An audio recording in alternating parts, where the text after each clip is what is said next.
കാനനമേട്ടിലെ പൊന്നു പതിഞ്ഞൊരു ശ്രീവാഴും വീട്, കന്നിയയ്യപ്പന്റെ കുഞ്ഞു മനസ്സിലെ ഓങ്കാരക്കനവ്.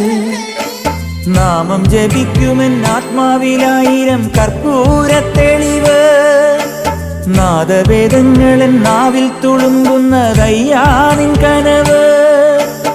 ഇരുമുടിയിലെ ഇഹപരമത നീക്കി നീയാറാട്, ഇറ്റിറ്റു വീഴുന്ന തൂമഞ്ഞു തുള്ളി പോലിന്നെന്റെ കണ്ണീര്. അയ്യപ്പൻ തേനൂലും തണ്ണീര്. പാലഴിച്ചേലോടെ പായും പമ്പി നിന്നെ പൂണൂലായി പൊന്നയ്യൻ ചാർത്തുന്നുണ്ടേ. പുണ്യാഹം പെയ്യുന്നുണ്ടേ പൂങ്കാവിൽ പണ്ടേ ഞാൻ കൂടെയുണ്ടേ. പാങ്ങില്ല പാവങ്ങൾ 18-ാം പടിയേറി കാണിപ്പൊന്നാകുന്നുണ്ടേ. പാപങ്ങൾ പുണ്യങ്ങളാകുന്നുണ്ടേ.